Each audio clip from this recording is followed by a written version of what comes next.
What's going on, everybody? It's your boy Kevin Fair, head of I Play Games, and we are here to try to see if we can wrap up the day with our Super Smash Brothers tournament, which is going to be going on between DePaul University and Siena College. Now, I'm not doing this on my own. I'm joined by another two great commentators who are going to be helping me in the process here. I've got Kevo and Turbo. Say what's up to everybody, guys. Hey, what's going on, guys? How you guys doing? I'm very excited for this crew battle today. Yeah, same. I know that DePaul's been killing it in their EGF matches.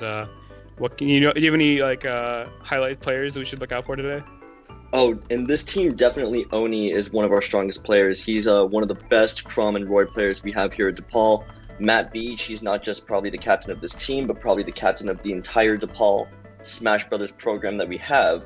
He's one of our most goated players, I would say. Awesome. Yeah, we also have Carson Fashizzle, who's going to be opening us up today. One of our greatest Cloud players. Man's very talented. Mm-hmm.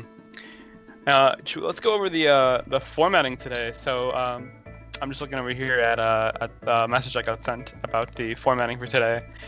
It's going to be a best of three from one-on-one matches. I believe there's 5 one-on-one matches today. Each team is going to get 2 points per game one. And then they're also going to get an additional point for every stock they have left after the game wins. So if you guys have seen Super Smash Con tournaments, their Smash Master system, it's going to be kind of like that. Those big victories are going to get them more points per game one.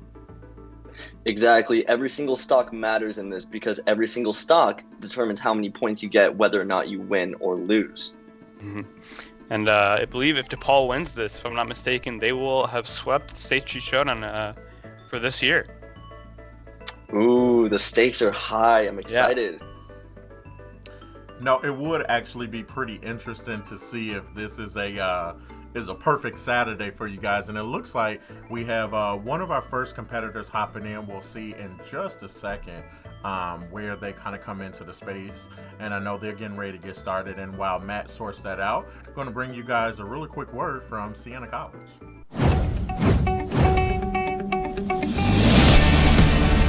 What do I love about Siena? I love so many different aspects of the community. We just returned from a service trip down in Philadelphia at the St. Francis Inn, and it's a really special place in my heart. Siena has allowed me to continue my passion for service and really advocate for others.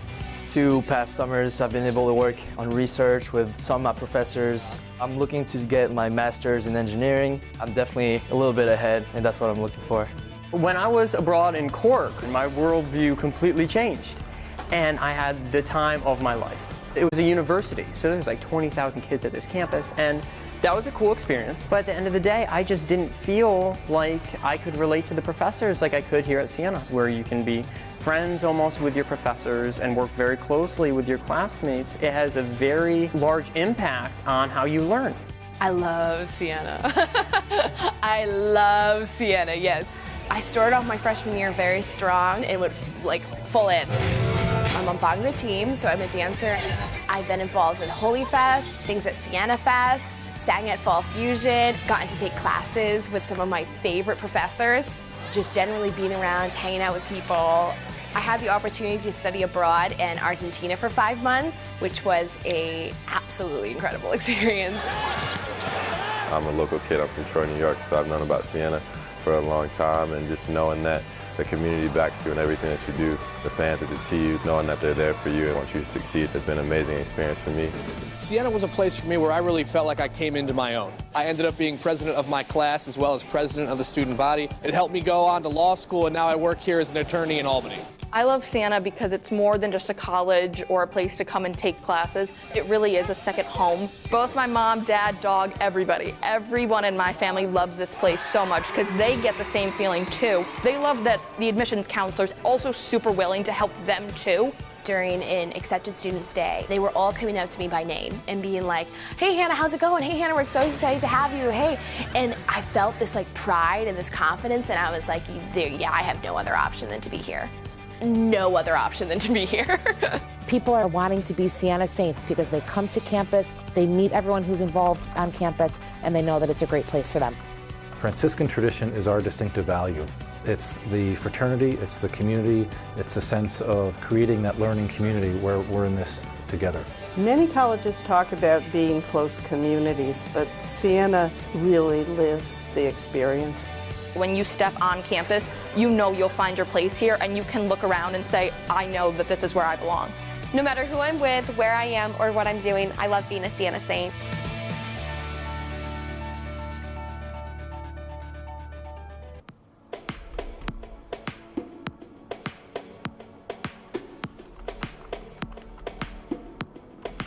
Hey everyone, my name is Alex Rodriguez, also known as Carmen Juni, and I'm a moderator here at the DePaul Esports Gaming Center.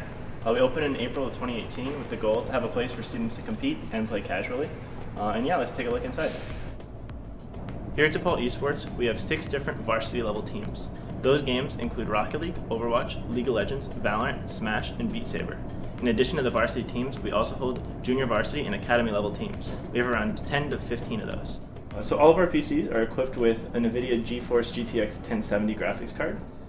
So 16 gigabytes of RAM, 512 gigabytes of a solid state drive, and we also have an Alienware 25-inch 240Hz monitor with 1 millisecond response time. This is great because you can game at the fastest FPS with the lowest latency possible. As a DePaul Esports competitor, I really appreciate these PCs because it allows me to compete at the highest level possible without worrying about anything else interfering. In addition to the 12 PCs, we also have an array of consoles available. We have 1 GameCube, we have 2 Switches, and 2 PS4s, allowing for anyone to get involved.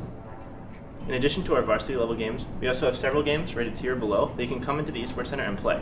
These games can include Fortnite, FIFA, NBA 2K, or Tekken 7. So let me tell you a little bit about the student experience. As a student, anyone can come on in, hand over your ID to the moderator, and you're welcome to play any game you want. We have roughly 1,200 students, 700 for the PCs, and 500 for the consoles that come in annually. The average student here spends about an hour and a half. When we opened the Esports Center, we came up with a code of conduct. See, here at DePaul, we're at Vincentian University, which means we respect the basic human dignity of all people. The code of conduct holds our participants to those values. The Esports Code of Conduct includes 3 main tenets. Number 1, honoring the unique experiences and cultural backgrounds of every competitor is essential. DePaul believes that we must understand, respect, and embrace our differences, and the Gaming Center will be a space where this flourishes. Number 2, harassment based on any aspects of a person's identity will not be tolerated. Behaviors that contradict DePaul's Vincentian mission or policies, such as bullying, violence, sexual harassment, or intimidation, will not be tolerated. Number 3, toxicity, cheating, betting, or illegal activity is not allowed. Lastly, good luck, have fun, and be Vincentian. Thanks for joining us on this tour of the DePaul Esports Game Center.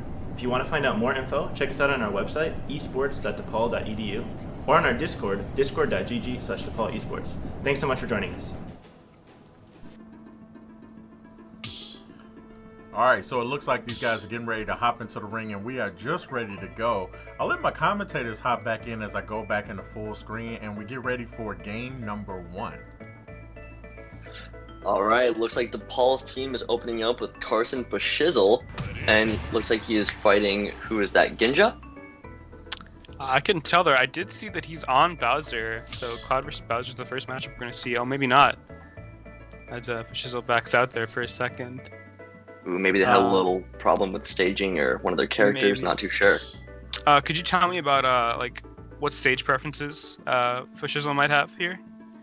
Ooh, well, when he and I play each other, he loves to either go Pokemon Stadium 2 or Battlefield. I'm not too knowledgeable on Cloud's advantages or disadvantages when it comes to his stages, but personal preference is always a factor in whether or not, in deciding what someone wants to choose. I think it's just whatever Carson feels comfortable with, and looks like we're gonna go from there. Yeah, I bet that playing Cloud, that big sword hitbox, he's probably going to go for a smaller stage just so he can zone out Bowser and try and keep him kind of at arm's length here. He's a very precise Cloud when it comes to his aerial mobility. He likes to space his opponent out and then punish them when they get too close. So let's see how Carson's able to handle that in this game. Alrighty, we're starting off on Pokemon here. Cloud Bowser once again. Oh, racks up a little man. bit of damage with that neutral B. Yeah, the Flame Breath is always something to look out for when fighting Bowser. He is very powerful with that. You can take 40% if he hits you with, all of the fire that he can give. Some good hits there from Fashizzle there. Onto Something Ginja. to note. something to note is that both of these characters have a very useful up B out of shield option with Bowser's little spiky shell spin and Cloud with his, sword jump thing. I'm not really sure what it's called, but you know what I mean. Yeah, the little sky slash thing. Exactly. They can both punish each other very easily when it comes to that. Well, one thing to look out for here, I think, is when you see that limit above Cloud's head when he's charging that down B, Ginja's going to try and punish that as much as he can to get some free hits in there before Cloud charges at that limit, and he'll get some really crazy abilities from that. Yeah, so far it looks like Carson really hasn't utilized the limit much, however, because from what I'm seeing, he's missed every single opportunity he's been given to use it. Hopefully he can... Oh, ooh, good catch there. Commentator's blessing right there, that's what I like to call it. Carson taking the first stock. Oh, and... Immediate catch from that up tilt out of shield. Oh man, we're both back at even stocks. Both at, well, not 0% anymore, but game was even just a slight second right there. Yeah, exactly. Bowser making that up B out of shield, very useful, and again, my goodness. Yeah, he's going to be looking for that the whole set. Exactly, it's one of Bowser's main strategies, getting that up B out of shield, easily punishing his opponents. Nice catch there with those pair of up tilts there. He's going to be trying juggling Bowser this whole time, just trying to rack up as much percent as possible. Both of these characters are pretty heavy, so they're not going to be getting many early kills. Exactly. I do think something to look out for, though, is Cloud's rather bad recovery, because it does nothing horizontally. So I think if Bowser can utilize that with maybe a fair off stage or something of the sort, maybe he can take advantage of that. Both players getting up to this 120, 130 percentage here. Many hits are going to start to kill, as we see right there. The up tilt from Bowser going to take Cloud's second stock. And right here, he's going to be backing up some extra percent here, making this super hard for Shizzle to come back here and take this first game. See, just as I said before, that Flame Breath taking 40% right there. Just when it was a close game, it looks like Ginja is giving himself a little bit of extra credit before Shizzle can take that second stock. Well, he does have Bowser off stage here. Doesn't capitalize on it. No edge guard there. Up B out of shield once again, kind of just keeping him at bay. Nice. Limit taking the second stock. Yeah, great use of limit there to keep things one apiece here. Not too big a lead here that Ginja has over Cloud, over Shizzle, but the Flame Breath once again. He's almost a kill percent here. Has to waste the limit to get back to stage. A little bit of lag here, but during this lag, I guess we can talk about how. Oh man. No. The classic game of the crew battle. Oh my goodness. Well, from what it was looking like right there, Cloud was easily in kill percent. I think literally even something as easy as an up tilt could have killed him. Anywhere from center stage to side of the stage. I mean, if Shizzle can bring this back with trying to evade Bowser's attacks, then maybe he could do it, and maybe a limit could take it as it has for the first two stocks. But I mean, we'll just have to see what happens in the end result. Yeah, I don't know if we're going to see a replay or maybe they'll just like cut it off there and give it to Ginja. But yeah, I mean, we know that in just Smash in general, even a stock differential is not a huge lead. They can change super fast. So I hope we see a replay of that. I expected that to come down to the wire there, judging by those first two stocks. Oh yeah, they were very close the entire game. They were very even. It's just a matter of waiting to see which one of them messes up in one of their punishes or landing aerials or something of the sort, and just seeing how the other player can capitalize on it.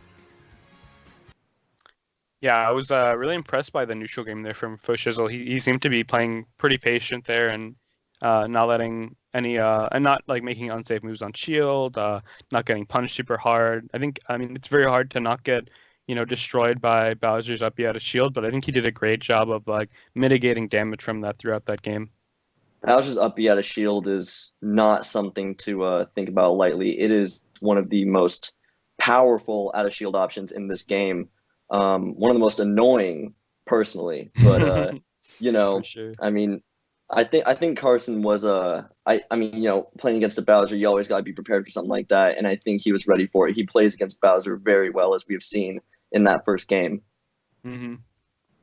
Yeah, it seemed very evenly matched there. I'm excited to see more of it. Gotcha.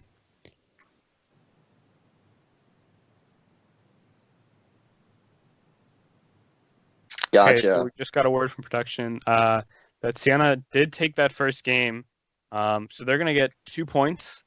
I don't know if it's 2 or 3, but because I believe Ginja it's finished with 1 stock left. Is it 2? Did he finish with 1 stock left? I'm not too sure. If I believe it's 2 points for a win and then 1 point additional for how many stocks you had left. So Okay. if you stock your opponent in a game,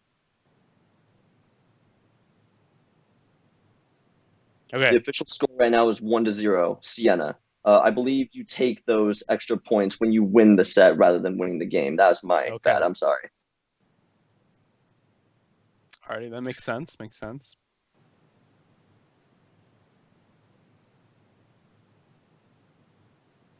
So we're waiting on another lobby here. I believe it's going to be a continuation of this Bowser Cloud matchup. Do you think there's any counterpick stages that Fushizzle could use here to his advantage? I mean, again, like I said before, he really likes Battlefield. I'm not too sure how well Bowser does on that stage, but I do know that he could put himself very much into a corner on that stage when fighting Bowser because of how much power Bowser has, and he can, easily hit him off. There's so much. It has such a big horizontal blast zone that Cloud can easily get gimped or killed as low as 50% or even less. So I do think maybe choosing a stage with more of a, I would say a shorter horizontal blast zone would maybe be better. But again, it's just personal preference. Maybe Battlefield is the choice for him. I mean that like thinner blast zone would also do like a ton of good for his kill moves. Like that limit burst, the like forward smash kind of deal there. We're going to Yoshi's. Nice. Okay. I like this pick. Not a ton of space. You can get a lot of use out of that nair to as a get off me move. This flame breath again, getting so much damage at the start of these games. Something I've noticed from Carson's playstyle is that when Bowser is utilizing that flame breath, he tries to go in and punish it while he's vulnerable, but he goes at it with the wrong angle that gets him caught in it anyway. So he ends up getting punished for his own punish attempt. He already has limit here though. Right there. Might be able to get him back in this first stock. Ooh, but decent bit of steal damage, but doesn't get any damage percentage on Bowser there. Good job getting back to stage. Something great about Cloud is that when he uses that cross slash, specifically when it has limit, there's little to no end lag on that move, so he's easily able to get out of a punish that specifically Bowser might have on him.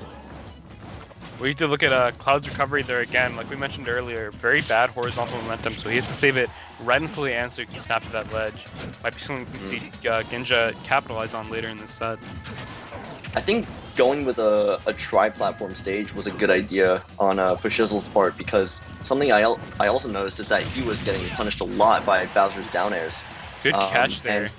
Oh yeah, that was an amazing catch. Ooh, and an amazing up smash from under the platform. Good catch by Fushizzle. Ooh, barely living right there. Here. Yeah, let's see great if Carson DI there. can get any extra credit. I think the extra credit between these two are going to decide this set. Just trying to stay alive with these heavy characters and just build percentage and kind of take these stock leads. We have 63% in extra credit. Carson is not taking a hit. Never mind. And he's still living, even though these up specials out of shield are hitting him. Doesn't survive there. Flame breath does keep him too low to recover. Cloud's weakness is still his recovery, as we've seen so far. Exactly. Something I'm honestly surprised is that Carson didn't switch over to Mario, because he actually has a secondary Mario. Maybe he just doesn't feel comfortable pulling him out in a tournament play yet. But I think if he switched over, that wouldn't have been a bad decision considering how good that matchup is. But just comfortability is a huge thing here, and maybe he was just feeling the Cloud today. As we can see, he has a pretty good lead, but at the same time, Bowser is one of the most powerful characters in this game. Just one flame breath or one good forward smash can easily bring this back. He Yeah, just I would argue that hits. they're He's pretty even percent 30%. here. You know, both these characters have incredibly strong kill moves. Bowser being, I think, one of, if not the heaviest character in this game, can easily take the stock from Pushizzle right now. Exactly. It's a matter of Ooh, juggling him. amazing Good backward DI out of catch right Ginja. there. Nice catch. Oh, and taking the Punish stock. recovery. Carson taking a little bit of a limit there while he's ooh, that amazing DI right there by Carson. Yeah, we're gonna look for some more extra credit out of Pushizzle here, as Ginja's just gonna try really hard to, you know, not let any damage be taken from him, so he can, you know, kind of capitalize in the second game, trying to keep things pretty close together. Doesn't get the top platform, but he does get the kill though. No DI is gonna save you at that percent. That's why tri-platform stages are also scary in Bowser's part, because he can grab your opponent with a side B, and then he can kill you at 80 with that move, depending on what character you are. Yeah, if especially you on land the top plat. Oh, exactly. If he catches you on that side platform, he can take you to the top platform, kill you at such a low percent, no matter what character you are. It's such a scary thing fighting this character, because, you know, he could bring it back so quickly, as we are seeing right now. Yeah, pretty much even percentage here. Although it's a good back air catch to finally beat up that flamethrower. Exactly. Oh, this is down to the wire. Yeah, they're playing around each other so well. You can see how Ginja's trying to maintain that center stage control. Ooh, good catch from the side B. There Look, he is on the platform. Almost a kill percent based on that alone. Ooh, the final hit of that cross Bringing it slash. back with one limit. Oh man, that comeback mechanic is insane. Oh, the forward air catch. Does oh, he no, die gets off caught. this? Makes it back. Good recovery. Ooh, good patience. Good patience on the ledge. Oh, great parry. Oh, that parry. Oh, the back Good air. job by him to get that shield out as soon as possible. No. And the down air from Ginja is going to take this first set.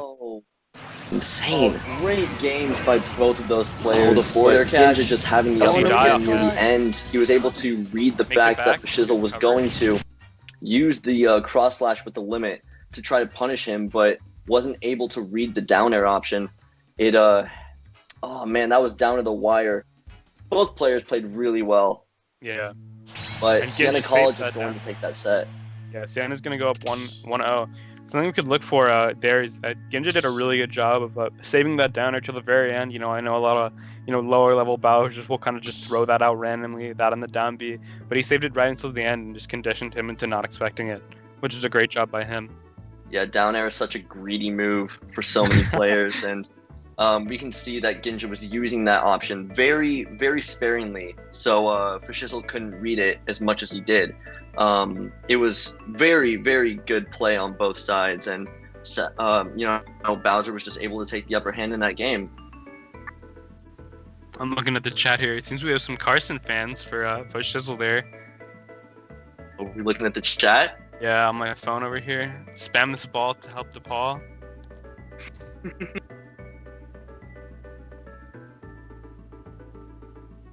Alright, the official score update after that set is 4-0 in Siena College's favor. It looks like we are going to be soon going into our second set, who I believe Matt Beach is playing it, if I'm not mistaken. Yeah, Matt is I'm not sure who Siena College's representative is going to be. Yeah, Matt Beach is the captain today. We're looking to see He's him on also the the Mega host of Man, I this believe, arena. right? Oh yeah, he's, oh my god, dude. I did not know Mega Man was a good character until I fought this man. Oh my goodness. It is he has a very scary playstyle. I mean, there's a reason why he's the captain of our entire, you know, Smash DePaul community. Like, he is no player to ignore, because he is just that dominant, that powerful. His Mega Man is, you know, he pretty much the reason why. He also has been picking up Diddy Kong, who is a character I did not know was good until I fought him. This man can pick up any character and, you know, play it insanely. I know for a time he was playing the Shotos, Ryu and Ken. You know, I'm at a loss for words. He's just no force that you should mess with. Yeah, I was talking to him earlier, and he was talking about how you know, he tries playing very methodically and playing against the player, not necessarily trying to beat out your character, but trying to beat you as a player. Very like a mind game-esque kind of play style there. Exactly. He likes to get into your head a lot when he plays you. Not just in tournament sets, but in friendlies as well. Like, I feel like I need to turn on my brain to like 100% of its power when I fight this man, even just a casual fight, you know? But he's also an amazing coach. He seems like the kind of player who you'll play him once and then you'll never beat him again because he'll know you better than you know yourself. I feel like he's one of those guys that just like, he takes notes on who he's fighting and just like writes down the habits so he can look out for those when he's fighting you next. Yeah, you have one habit, you do it once or twice, he makes sure you get rid of that habit because he will punish you for it every single time you do it. Yeah, I bet he has a ton of fun on Elite Smash with everyone just rolling in constantly.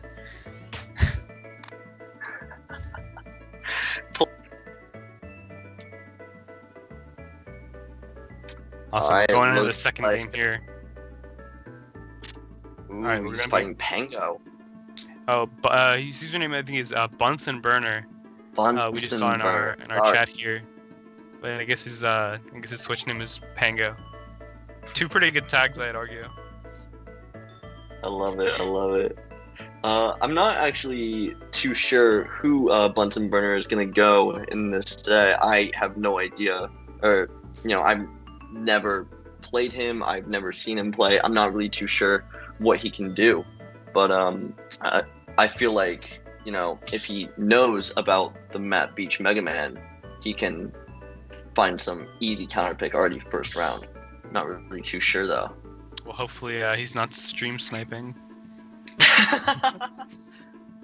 Be kind of crazy to get some stream sniping in Smash here, although I'm sure it's not impossible. I didn't stream sniping Smash. So Siena is up for DePaul could tie it here. It's going to be Mega Man versus I think it's regular Samus. Let's see what stage we're going to end up with here. Two characters with very good projectile range. Ooh, small battlefield as well. A newer stage too. I think we're just getting some hand warmers maybe, or are they going right into it? Yeah, it looks like we're getting some hand warmers just before the actual set starts. Test kind of thing. Well, it looks like things are all good to go with Pango already, taking his stocks. Oh, the JV4 by Matt. Oh my goodness. Oh my goodness. Wow. Dominating game one. Remember when I said that he was like one of the best Mega Man? Spanko was too scared, he couldn't handle him. Just his mere presence made him like just end the game right there.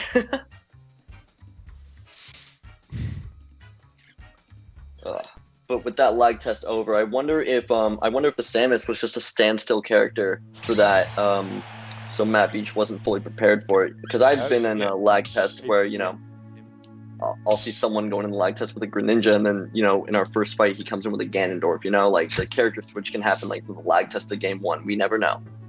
Yeah, we know Matt's pretty strong with his mind games. That Bunsen might be doing the same back to him. Very intimidating.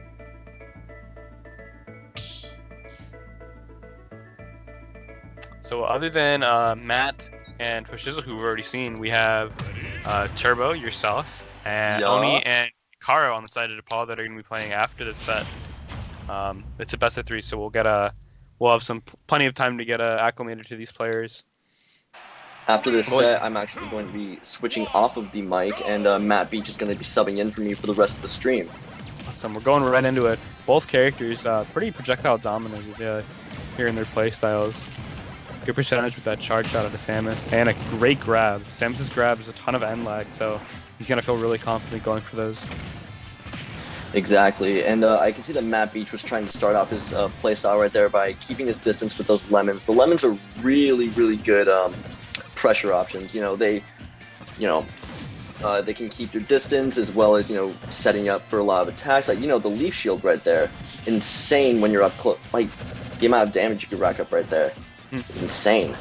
These characters are going to spend a lot of time kind of far apart trying to pressure each other to go in, like kind of Matt's doing right now with their projectiles. Samus's charge shot, her 2 rockets. And I mean, even Mega Man has his forward smash, which is a projectile in itself. Yeah. Both of these and two Samus has characters. that Zaire, which is an insane option off stage as well. Yeah, you're gonna see Samus tethered to ledge there. She has a ton of recovery options with their down B mines, the up B that is sort of similar to her double jump you just saw him use there. You know, you can see the air dodge snaps the ledge, or she can use her grab to use as like a whip to get back there. Nice punish on the Zaire. We're pretty even percentage here. Both of them are you know, pretty close to death percent. Doesn't get the forward hitbox on the up tilt there. Gets sent straight up. This game very similar to the last set in regards to the fact that it is very, very close right off the bat. Very evenly matched by now. Great DI by Bunsen Burner right there. Sorry, I keep trying to refer to I keep seeing Pango. I'm gonna probably just call him Pango for the rest of the set. Super high percentage. This is pretty much a neck and neck game unless you know, Bunsen gets a lot of extra credit here.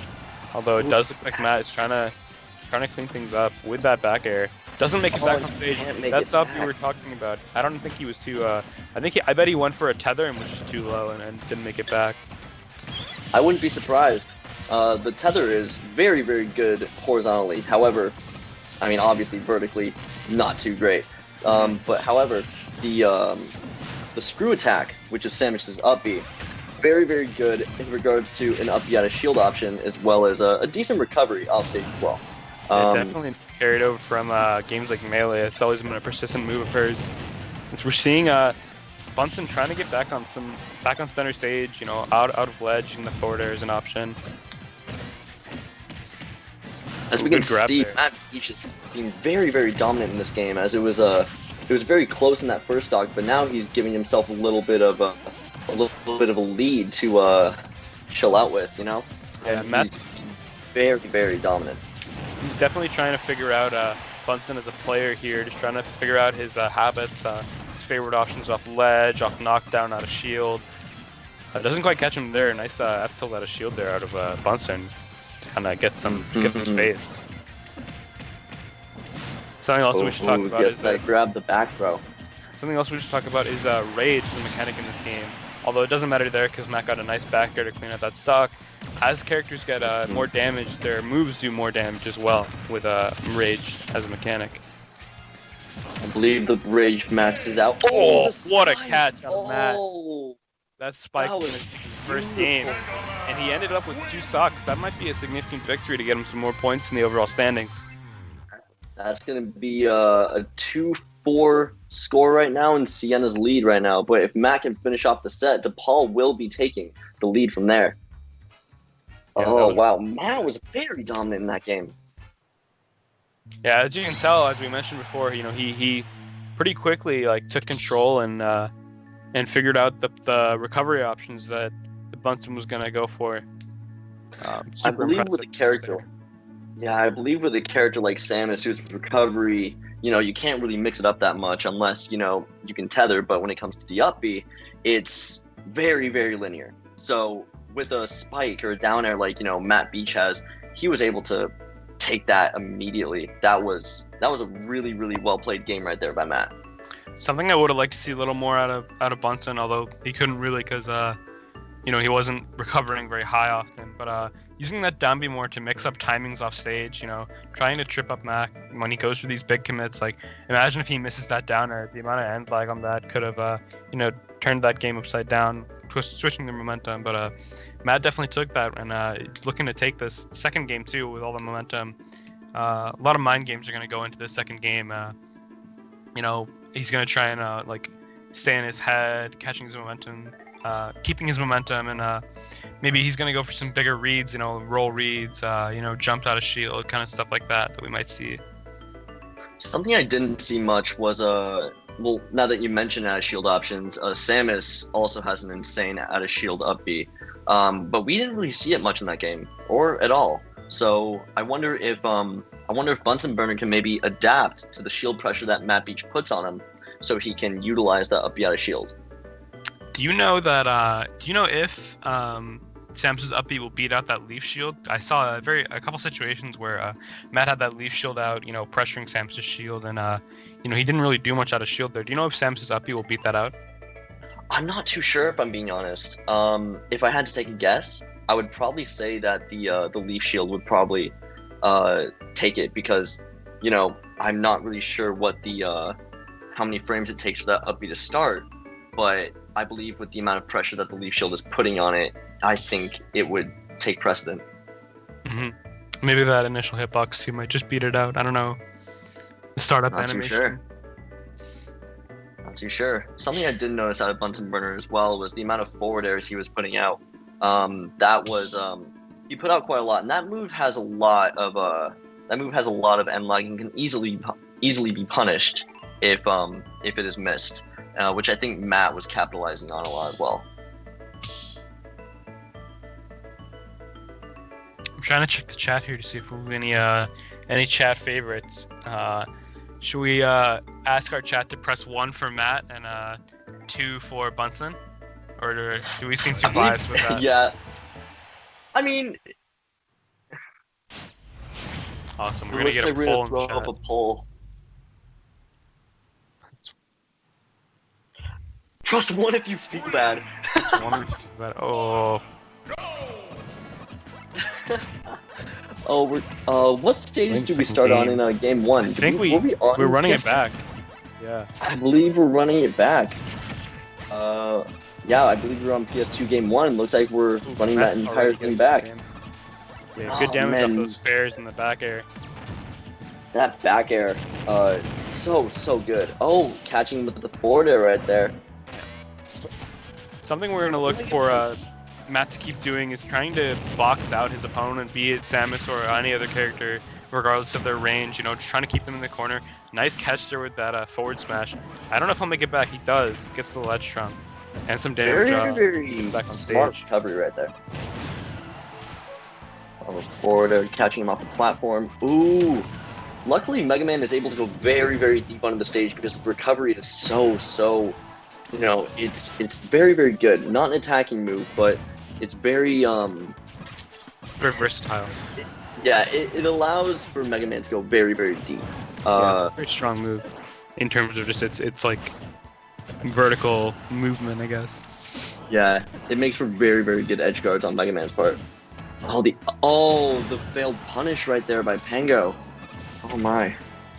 Yeah, see him trying to tie this up. Both Bunsen and Matt are at a very high percentage here. Doesn't catch him with that forward to be.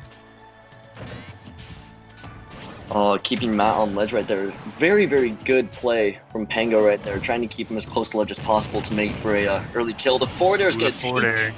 Ooh, yeah, capitalizing on that ledge pressure. Very, very good. The DI. Pango. Well, those backers you see Matt just hit will start to kill her on this percentage, regardless of directional influence. Right there, good shielding out of Bunsen. Good shielding by Matt right there. Wow. Yeah, Samus's charge shot.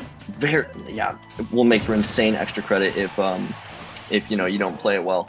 And so far, we haven't seen Matt take that stock quite just yet. And Samus is now at max rage. So any move that Samus hits on him from right there. Oh, there's the up out shield. Not quite hitting it though. Good DI on that forward air. Still barely living. Samus has a lot of rage right now, the max rage actually, so any move that Samus hits on Matt is going to be the max amount of power that Samus can deal.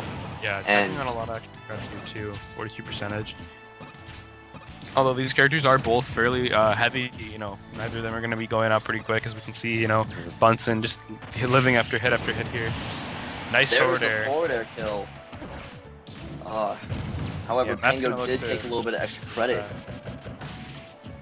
There we go. All right, so the up B did end up, you know, saving him there, despite that leaf shield on shield. Yeah, it looks like Matt's slowly but surely taking this back. Something that I've noticed about Mega Man, I don't know if it's just Mega Man or if it's just Matt Beach's playstyle, probably a little bit of both, but Mega Man loves to just chip away at you. He's not one of those characters that will just do, like, you know, one hit like Bowser and, you know, make a game even again. No, like, this character has to wait for every opportunity to punish you and, you know, use it to just chip away at you, because as we saw in that first stock, it's very hard for Mega Man to kill sometimes. You know, if the other player. Oh, great. Oh, the up out of shield. On the leaf. Starting to use it As more. we were talking about, up out of shield on the leaf shield.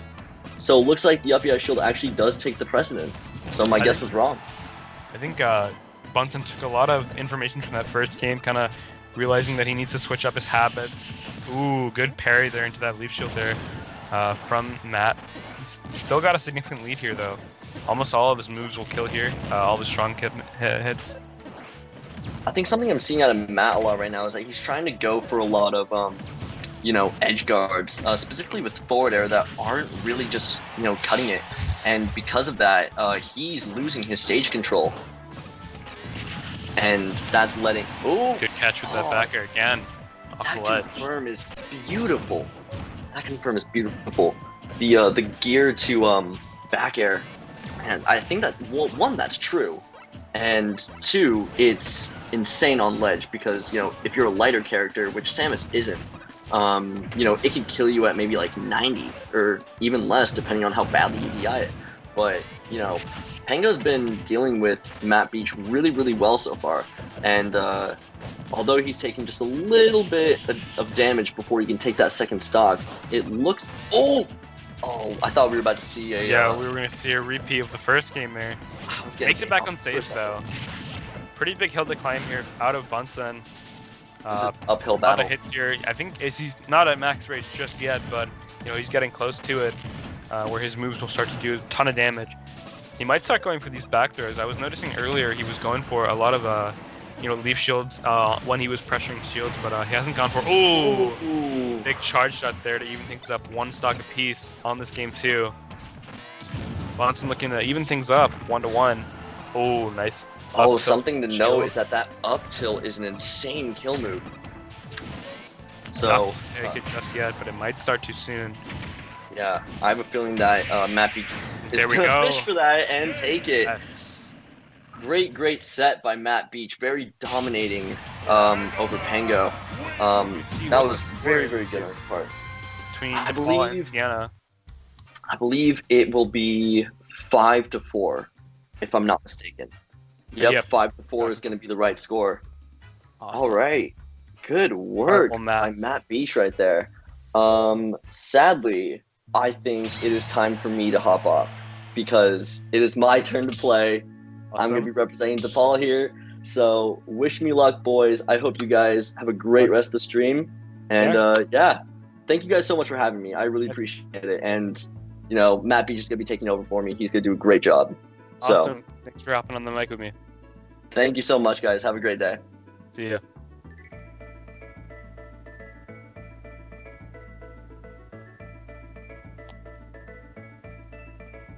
Alrighty, so now we're just waiting on Matt. I don't know. So Turbo here. We're gonna see him on the Falcon. As soon as Matt gets in, I'd like to get his perspective on Turbo's play style.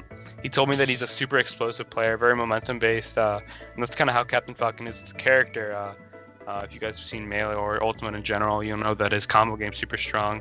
He's gonna be looking for a lot of grab, down throw nairs, down air, forward air, getting that big stomp knee combo that we're going to see out of him a lot. Kind of similarly to Matt's playstyle, Falcon as a character is going to be very read heavy, so we're going to see a lot of roll reads, maybe with that forward smash, their down smash, up smash, all the smash attacks, honestly. Maybe some up throw into up air chains are going to be pretty big for Falcon. And we're going to see, hopefully, soon what Matt's perspective is on this matchup going forward. If we can get him in here. I don't know if we have him yet.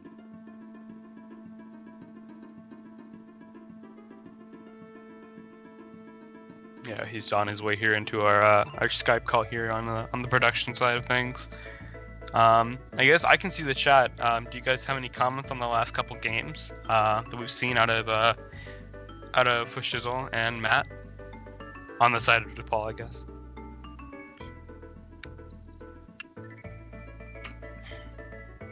And did we get that poll up? I don't know if we got the poll up or had a result.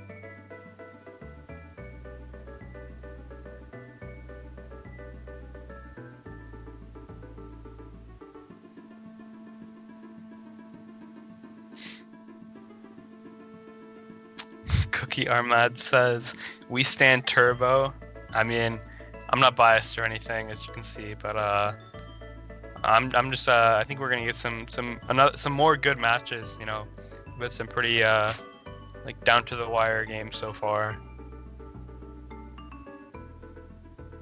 Once again, we're waiting on Matt here to hop in, and then we're gonna get Turbo versus I guess Siena's third challenger. We do have 5 matches, so this will be the third one. We'll have 2 more after that. We are waiting on we have Turbo, Oni, and Ikaro going forward as our final 3 competitors from DePaul's side here.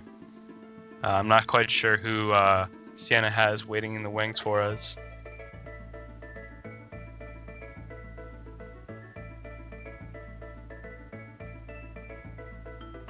Alrighty, so we have, I was just told we have Exo-Roy waiting for us to play against Turbo. I'm not quite sure what character he plays against, although we can take from his name and maybe guess that he plays Roy, which might be a hard matchup for Falcon. Zoroy, I just saw, Xoroy. It's a pretty cool name. Yeah, Falcon might have a little hard time with that. You know, being spaced out by that sword that Roy does have. You know, he won't be able to trade hits with him. The sword will just flat out beat Falcon's moves. And as we know, Turbo might get a little impatient because of this. You know, and start to take some more extra damage where he doesn't need to.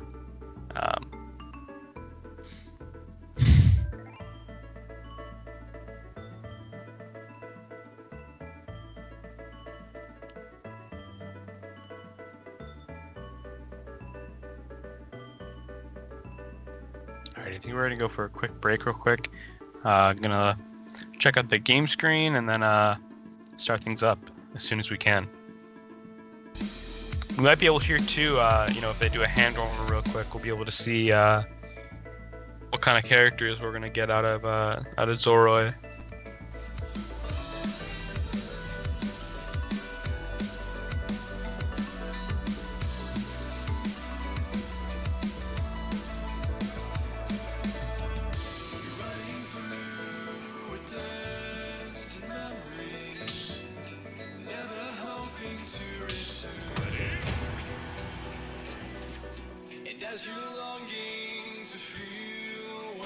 Hello. Hey, Matt. Can you guys hear me? Yes. Welcome. Perfect. Okay, great. I was just making sure everything got set up with the match really quick. And I think we're good to go. Are they playing right now, or is this just going to be like a button check?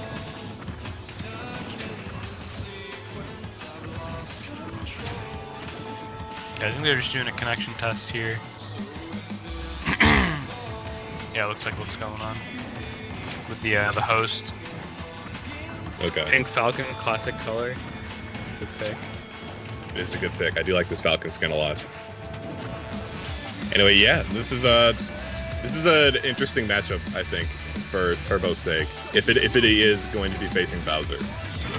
I don't think so, because this is the person that played in the against you. Oh, there we go. We have a connection here. Very nice. So maybe that this lag check is very important, I guess. To say the least, yeah. I'm just gonna I'll try and figure out what's going on. In the meantime, though, yeah, I mean, the thing with Bowser in this game is that like he's just an absolute monster, like figuratively and literally. He hits so hard. He's got a ton of range. He moves way faster than you'd imagine he would. He's a menace up close. But so is Falcon. So it ends up being really aggressive for that reason. Yeah, what can you tell us about Turbo's playstyle that might, get him some, quick kills or maybe some drawbacks of a playstyle? So with Turbo, he's actually our latest recruit to the junior varsity team for Smash Ultimate. So it's been really interesting to watch like how he's been able to kind of like hone what makes him good as a player and like make up for some of his weaknesses. He's definitely really, really good. I mean, it's Falcon. Like Captain Falcon's always been a character that just rides momentum really well. Like once you get a hit, you can just turn it into a stock loss like right then and there. And Turbo definitely knows to do that. He's definitely the kind of guy who's like not afraid to go for a really nasty read. just run off stage, go for like a down air spike or just like a forward air, just like hit him with the knee. So you'll definitely see a lot of risky plays out of them, but they're exactly that. They're risky. So, if on those moments where, he's not going to make like the right call or he's going to guess incorrectly, it's going to end up, it could always just end up going south for him really quickly for that reason. So that's definitely the thing with him. He has very, very, very, very high peaks. It just has some really low valleys as well as a player. I think that's part of, Falcon's play style as a whole. It's kind of go big or go home. Yeah. Yeah, it's a good way of putting it. Just like go big, go home. I like that.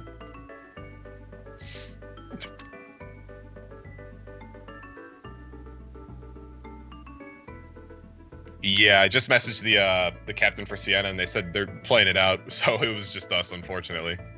Alrighty. We'll So have this'll to be a match. Imagine the match. Yeah. We'll find out how it ends. It kind of gets lost in the sands of time. I guess we won't know exactly what happens this game. Did they tell you what character Zora's playing?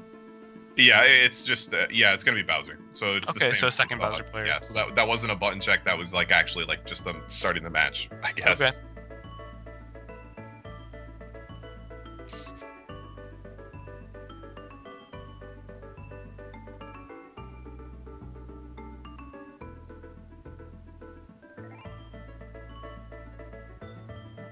Alrighty, I think that we might go to a quick break while we finish this first game off stream. Unfortunately, we did get disconnected. Our spectator did. I just heard from someone in the chat that it's a one-stock game, so I guess it's a very close one. So hopefully we'll... Never mind. Lucky guys. Good to go. They just finished, I guess. I guess whoever in the chat, could you tell me who won this game? So it was actually Turbo that won it. Just looking at the Nice. result screen from just I'm hosting the lobby, so I could just see through my monitor here. Perfect. So it was Turbo that won it. So if it was a one-stock game, that would be 1 point for DePaul. Yeah. Nice. If it was a one-stock game, I guess I'll have to confirm really quick.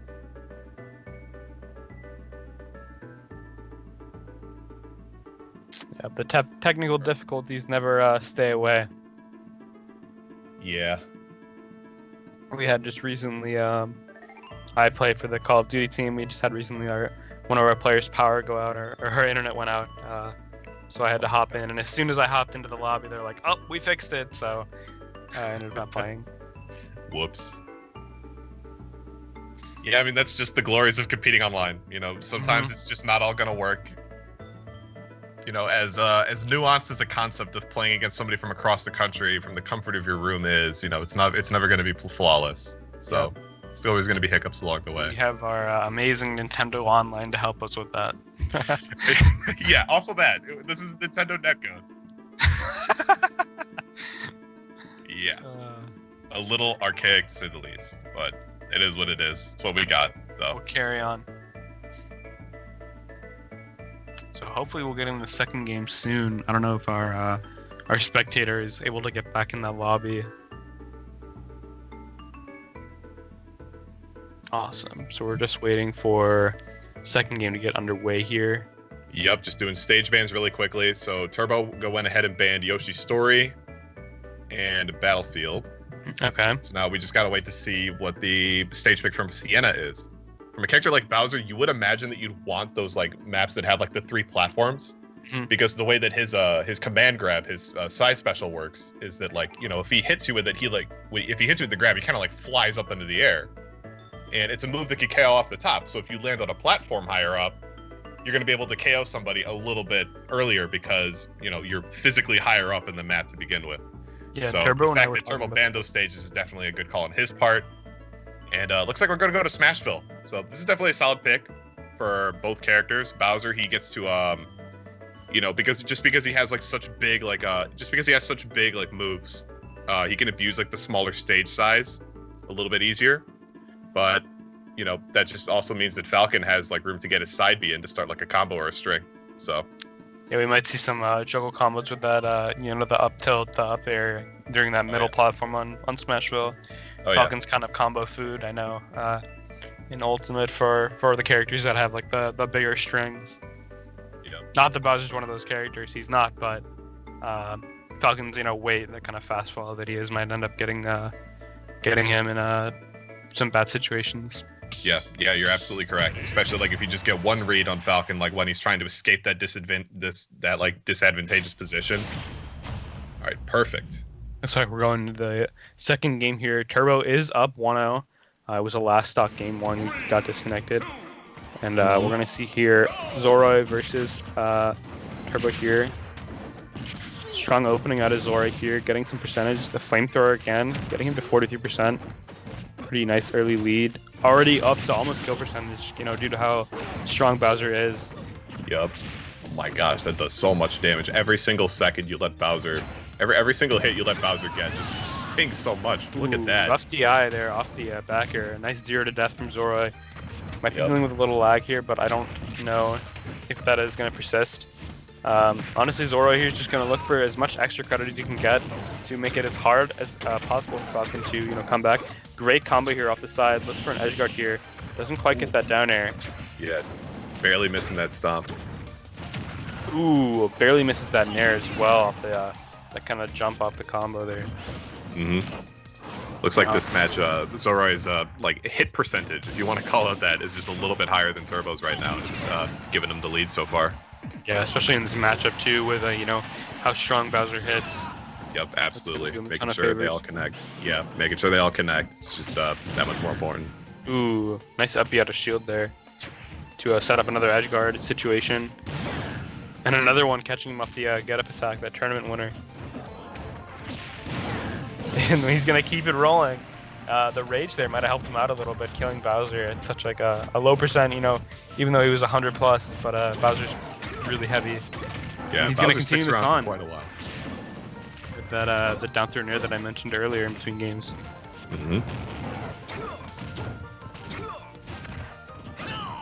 Something different that we're going to see Zora doing as opposed to the first Bowser that played is he's doing a lot more of these downers that we didn't see the first player Ginja do, which might be tripping up Turbo as he saw that a little earlier. Oh, we got another connection error. Hopefully the game continues on without us.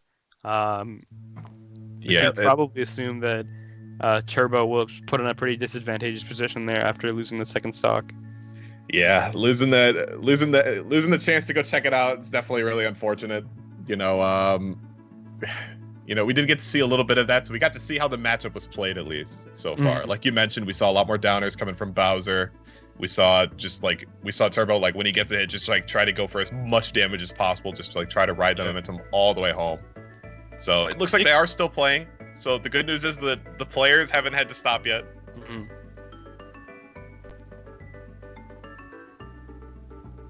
We can give it a try. I don't know if it's because of me hosting the lobby or if it's because of something else. But I know that when I was playing my set, it was totally fine. We didn't have an issue in the first two sets, so it might be an issue with maybe Turbo's connection, since I do believe that Zoroi and Ginja are playing on the same setup. They're using the same tag of Pango. Yeah, they're all on the... Yeah, every player from Siena from here on onwards is going to be using Pango's setup. Okay. Also, I did get word from Pango, the Siena representative, that it was a 2-stock win for Zoroi, so that's going to be 2 extra points going towards Siena College. Turbo won the first game in the last stock. Oh yeah, I think it is. Yes.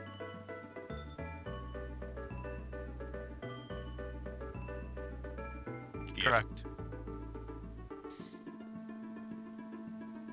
Very neck and neck between our two schools here. Yeah, definitely super close so far.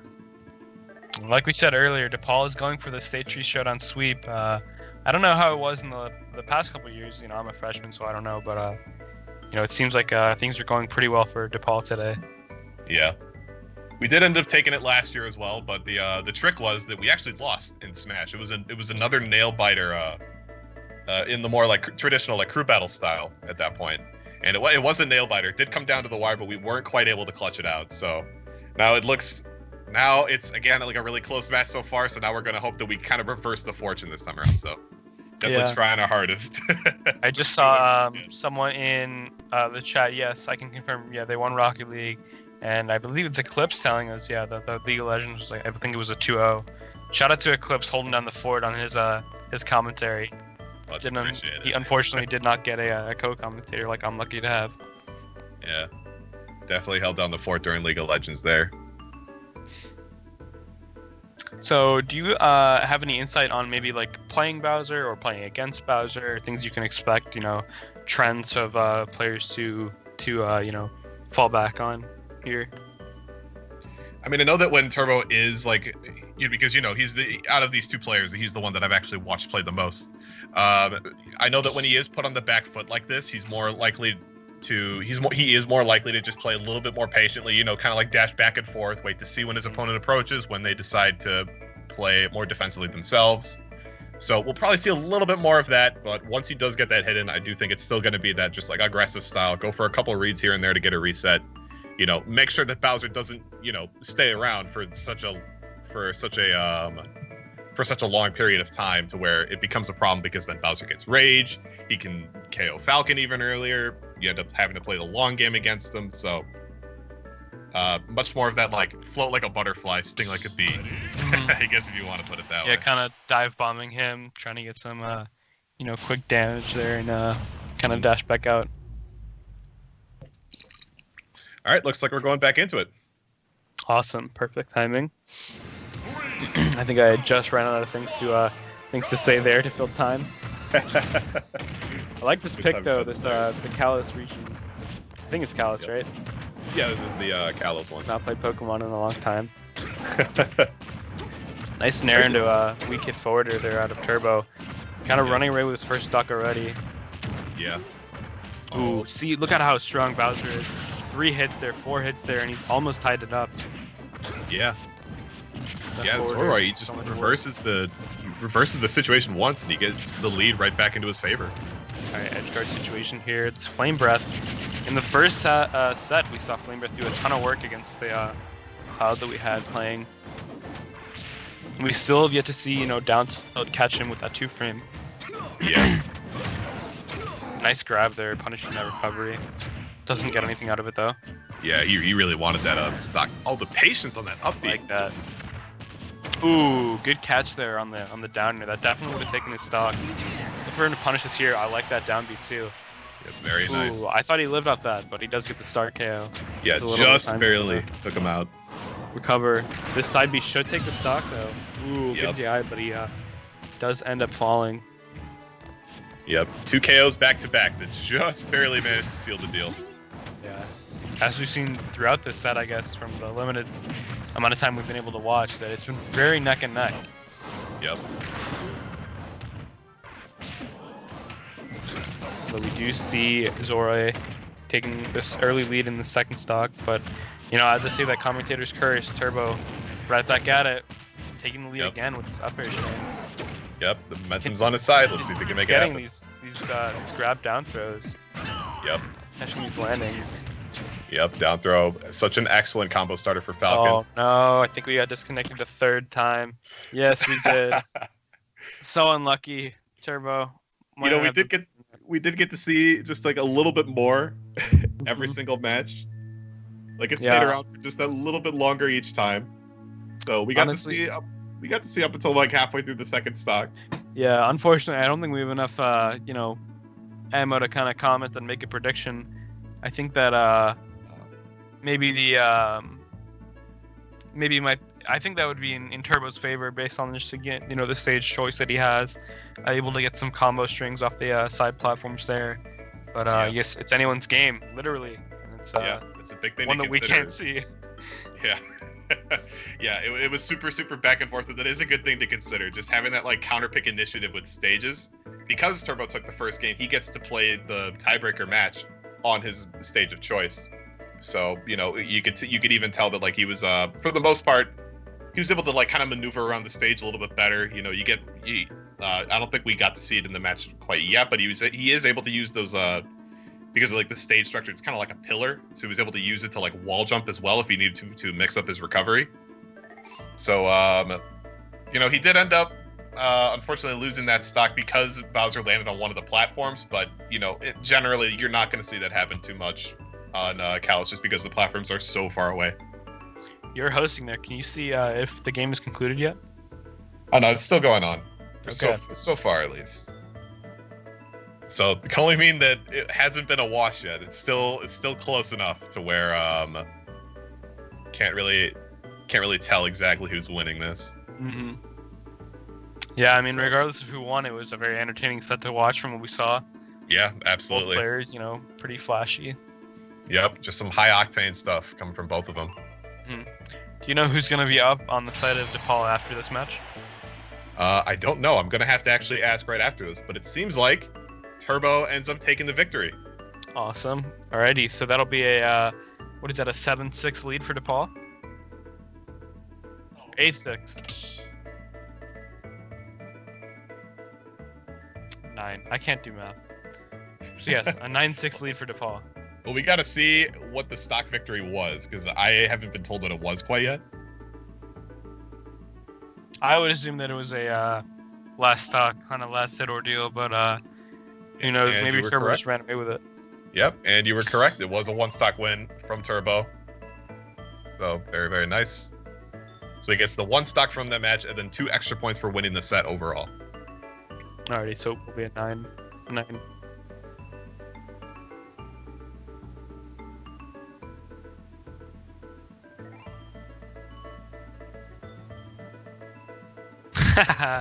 Oh wait, let me read this. It's a classic joke. So you try to use Wi-Fi to play fighting games online? I'm having that issue right now, or with Call of Duty. Let's see if the wire's long enough. I don't know if you guys.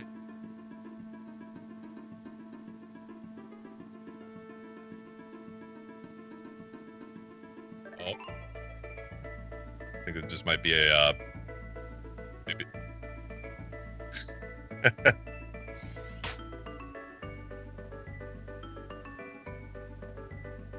Yeah, who knows? Maybe he himself was on Wi-Fi, and he was the culprit. He was the one. So we'll be bringing Kevo back in just a second, and it looks like perfect. It looks like we got our next couple of guys getting ready to hop into here. I'll check on Kevo over on Skype, but looks like oh yeah, do you know who that is getting ready to hop in next?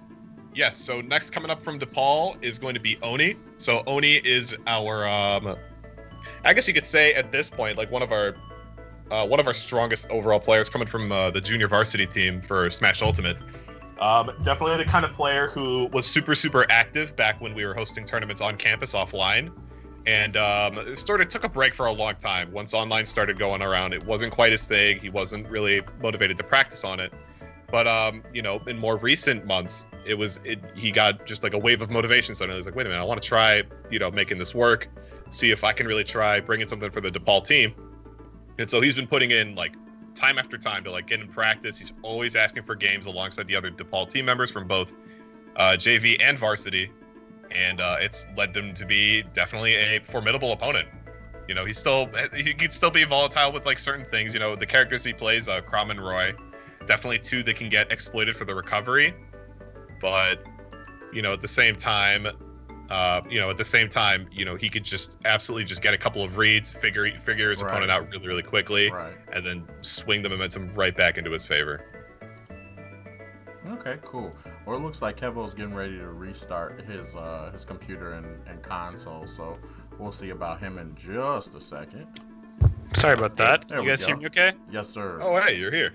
Welcome. Yeah, my Did you pull the cord when you were getting ready to show us the cord? I actually did not. No. That was really I thought I did actually, but I did not.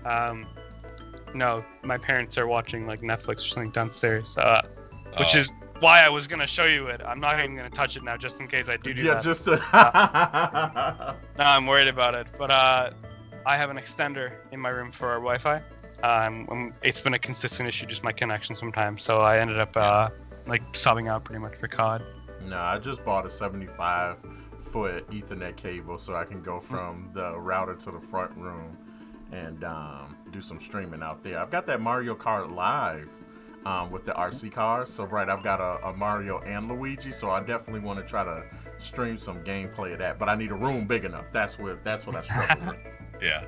Yeah, we've been working on getting an Ethernet cord up to my room. My router is like on the opposite side of the house from me, so our plan is to go outside our house around the wall behind me, and then through our boiler room just to my right, and then through the wall into my room, and it's super convoluted. So, well, we're just waiting for it to warm up, and then I'm gonna, to get a drill out or something.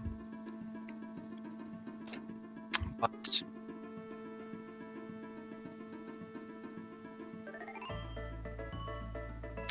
yeah, we've asked them a couple times, and we have like plaster walls, and it's really annoying because it's on a different level.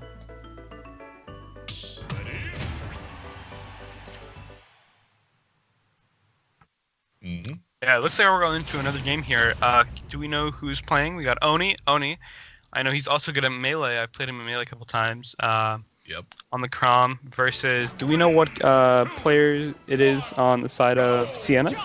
Yes, this is going to be Knight coming out from Siena College. So Knight is actually one of the players we've seen play in EGF whenever Siena's been playing on stream. This is a player that's definitely, Shulk is a character that could come in clutch for sure, because he has his different buffs and debuffs that he could do with his Monado arts. And Knight is definitely really, really good at just knowing when's the right time to pick the right option for the given scenario. So it could be very, very difficult to KO him, because he'll switch to the yellow, like the shield art, and that makes him just so much more difficult to knock off the stage. And he'll use that to kind of regain stage control, switch to neutral, then go to something that's a little bit faster, and then just start everything all over again. Yeah, so far Oni's doing a really good job of just maintaining this presence in the center stage, trying to just keep Pango, or what's his name, Knight, at arm's length with the sword. Every time you see the Monado color is kind of just change on Shulk, that means he's has different properties. So I believe right now he's faster, but he's also lighter. Or there he went to red to do more damage, and he did end up taking that first stock off Oni. We're going to see Crom kind of struggle similarly to Cloud earlier with that recovery. He has a very bad, horizontal recovery. Yeah, that recovery is definitely a sour spot in Crom's, I guess, kind of statistics, if you want to call it that. Yeah, his toolkit. Mm-hmm. Everything else, though, is really, really strong. So, I mean, as long as Oni can stay on stage and, not get strung for 1 million damage, he could definitely pose a big threat to his opponent. Although Knight here, we see him kind of running away with this game. He's, really dominant first 2 stocks. Hasn't taken a stock. Oni hasn't taken a stock yet, and he's still taking more damage, even more extra credit here. We're gonna see if he can call this back, but looks like the Shulk is playing extremely quickly. Just kind of overwhelming Oni, and that counter. Oh, man, the counter. A clean 3-stock from Knight. He's gonna take the first game with a 3-stock. Yeah. I think it's the first out of Knight. Yeah, I believe that's our first 3-stock. Yeah. Knight just overall playing that really, really smoothly. So I'm kind of hit a little bit, kind of get hit by pokes here and there from Oni's Crom to start out, but once he started getting things going, it was just constantly. He just knew exactly where Oni was going to be, and then he punished him for it. Yeah, it was a very kind of broke him down towards the end there, his game plan. Yeah. Yeah, that's the thing. That's the thing with this matchup is, Crom, one of his biggest advantages as a character is that, he's a sword character that's quick. So he has a lot of range to his attacks, but, Shulk has even more range than that. So as soon as Shulk, if Shulk is trying to play, if they're both trying to play the spacing game against each other, Shulk is more often than not going to be able to win that, just because he doesn't have to get quite as close as Crom ends up having to do. We might be doing some more technical gremlins here. Can you see me right now? Or not really? Cannot. There we go. Yeah, I think I got you. Awesome. All right. Cool. So it looks like we got the Triplats ban from Siena College from Knight, which is going to be banning Battlefield and Yoshi's Story. I don't know why it keeps taking my camera away. This is very weird. You think it's just Yeah, maybe it's just my internet being finicky. Yeah, I mean, that's happened to me plenty of times. So if so, I would totally understand. Yeah, shout out AT&T. Can relate. No, we're not sponsored or anything. Alrighty. Yeah, so that was just the first game, right? Yeah, that was the first game. So for the second one, yep. Yeah. It was just a 3 stock. So 4 point. Yeah, it's just the 3 stock, so you get the 3 points. All right. In any case, we're going to be going to Smashville here. So small space for both characters to kind of just like restrict exactly the movement options for both characters. It's an interesting stage to pick. And we chatted earlier about Oni's playstyle. He's going to be trying to get these like rush down, very quick kills right off the break. We see him trying to repeat that kind of form that he had at the beginning of the last game. Good catch there with the Nair. Doesn't get a ton out of it. Shulk's a little heavier with his shield art going. Yeah. You think we're going to see Crom kind of rush down Shulk and just try and keep him from being able to use those Monado arts? Yeah, exactly. Like if you can overwhelm Shulk, he doesn't have the fastest frame data. Like a lot of his moves, they can be really, really sluggish to start out. So if you do overwhelm him, which Crom is definitely capable of doing, you can definitely start to slow him down a little bit, make him play more on the back foot. Ooh, this could be another counter. Oh, that is brutal. All the way down there, it still hits him.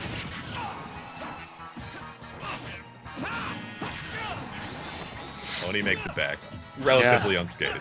Pretty even here, 93 to 93 percentage here. I don't think that Shulk has the shield art available to him, which would kind of do a lot of work for him in terms of keeping him alive after these big hits. Neither player though trying to commit to anything big here. Does get the knockdown, doesn't really capitalize off of it though. Big swing and a miss there with that neutral B. I'm kind of surprised it didn't get punished there.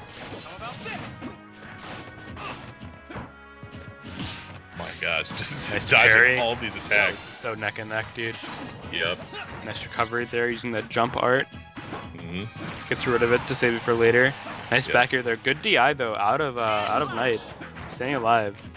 Any Shield hard should be back online though. Should Knight feel the need to use it? He might not need to. Ooh, unfortunate from the side of Oni. They're getting caught on his recovery. He's right back on that speed art, just getting more and more damage, racking it up here. Yep. And it's pretty imperative here that Oni starts taking stocks. We can't let this kind of get out of hand, and otherwise the big victories will cost DePaul this State Street Showdown. Very true. Very true. It's all a matter of at least keeping things close.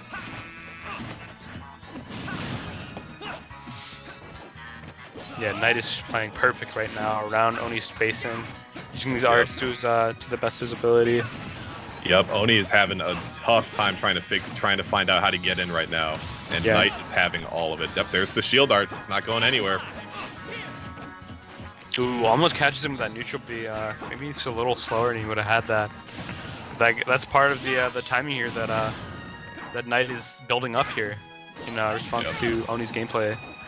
Yep, do you know if that up B from Oni will start to kill eventually, or is that a static damage? If it is fresh, it could definitely KO, especially if you get like a spike off stage with it. The spike hitbox at the end of it is very, very strong. So even if you snag the ledge as Crom, you could still potentially KO somebody if they're off stage. Yeah, both Shulk here is definitely at full rage here, so a lot of his moves are going to start to kill. We might see that forward throw again. Although this might get him the second stock. That's pretty good from Oni here. Head up one apiece. And he has rage as well, so things aren't, looking too bad for him. He might lose the stock pretty soon though to one of Shulk's bigger hitboxes. Good catch there with the up B. Yeah, just barely snags him with the last hits of that too. That down tilt not going to lead into anything at this percentage. Way too high. Ooh. Rough recovery from Oni, gets caught by the forwarder from Shulk. Yeah, that forwarder just such a massive move. You really just all you really need to do is time it, and then the range of motion is so big. So once you do get that timing, like it's gonna hit. It'll find a way. So good play from Knight there, having that awareness and being able to snag the stock with it. Yeah, Shulk's such a deceivingly fast character, with that art. These big hitboxes kind of might make you think that he's going to be kind of a slow brute like Bowser or Ganondorf or Ike, but incredibly strong use of Shulk's mobility here out of Knight throughout this entire set. Oni's here on his last stock of this set. It'll be the first set that or first big lead for either school if Knight can take this. Pretty close here. Good recovery there and gets the spike. There it is. That's what I was saying. That last spiking hit, so strong. It could absolutely just steal stock.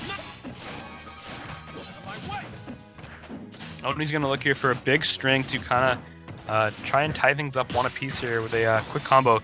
Nice hit with a single hit nair. Now another catch. Nice forwarder to get him off stage. Isn't going to net anything though with an edge guard. Yeah, just keeping this pressure applied here. Nerves might become a bigger variable in this equation here. Trying to close up this second game. Oni with a big hit off stage there. Will that do it? No, he does get the snap to ledge. Excellent timing on the recovery from Knight. Big swing and a miss there. Although good DI to cancel out that punish. Goes for a massive punish on the get up there with that neutral beat, and that might be it with Grom. Yes, that forwarder off stage. He's going to keep him down and take the set 2-0. Knight over Oni. Keeping that last game close though. Definitely a little bit of damage control coming down from Oni there. Gonna make sure that it's not too big of a deficit for DePaul at this point. Absolutely still something that can be made back from. Yeah, it should be a 11 to 9 scoreline here in favor of Siena. So very winnable for both teams. And are we going to the last set here? I think we have Icaro last set. Yep, got Icaro coming in from DePaul next. And you said he's going to be on that Bayonetta. Yep, that's going to be Bayonetta, one of the vanguards at this point of the Chicago Bayonetta players. I'm gonna leave the call real quick and join back to see if I can get my camera fixed real quick. Oh yeah, for sure. Do your thing.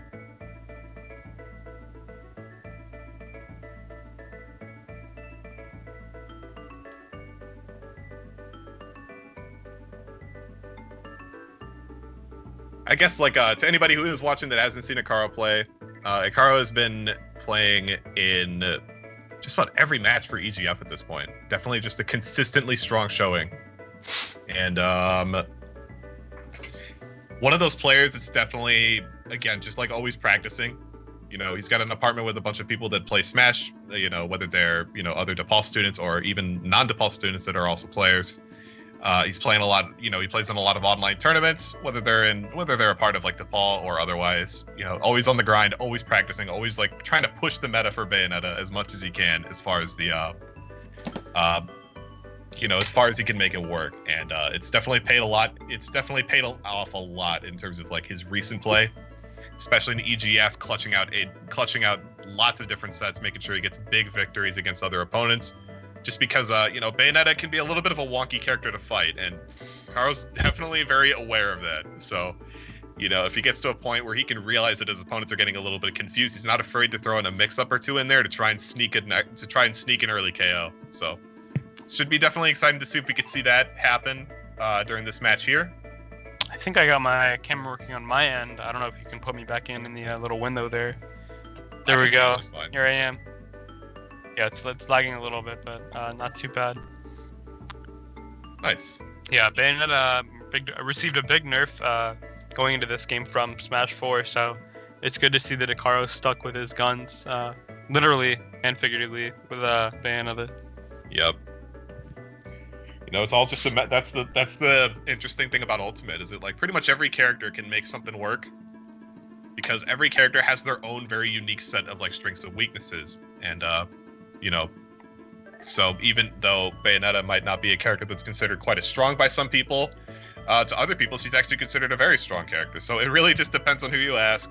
She has a very, very clear set of strengths and weaknesses, and it really comes down to the kind of matchup you're playing at that point.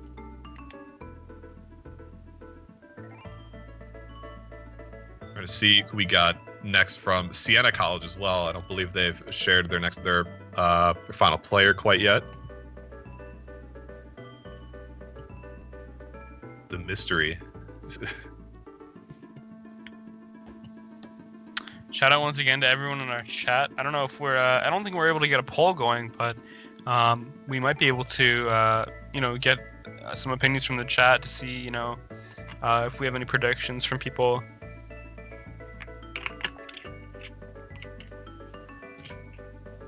Yeah, this will be very, very interesting for sure. I'm excited that it's come down to this, I think.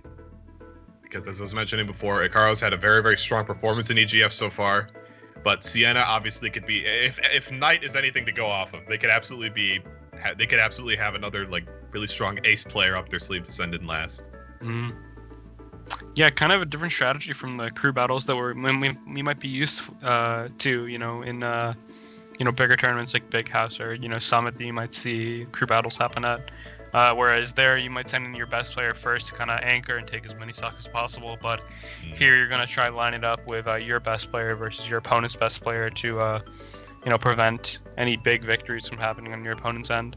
Yeah, that's a good point. Makes it a very climactic finale as well, like having some of your strongest players in each team.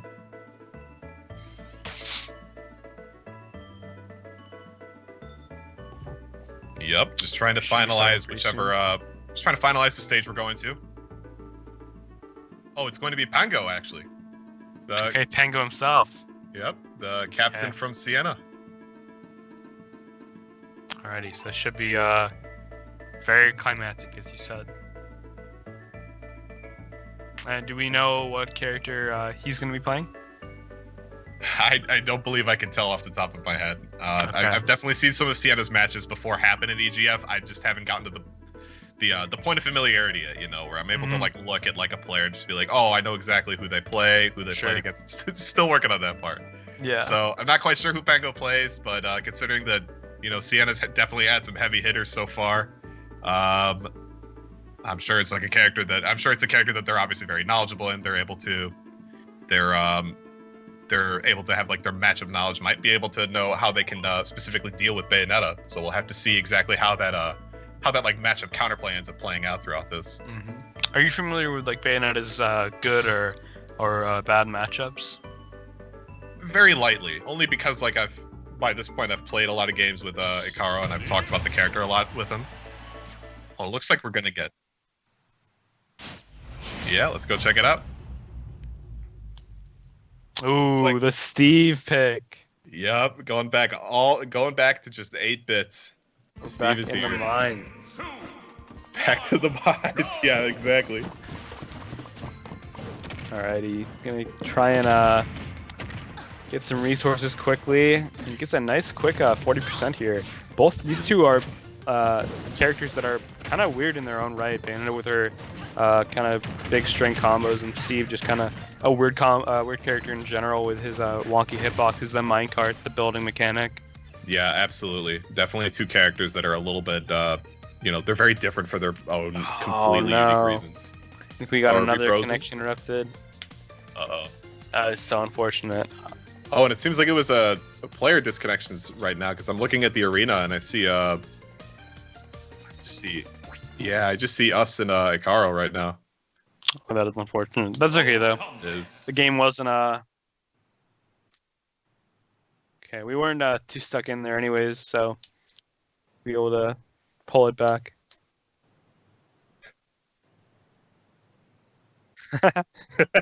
Yeah, we were up in percentage.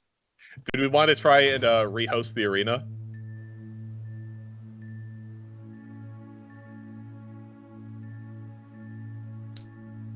I can. You want me to host one, Matt? Yeah, sure. Go ahead. Yeah, let me go ahead and let's see if that helps us any. Okay, Caro in chat. I win that automatically. Nice. Talking about dub. All right, guys.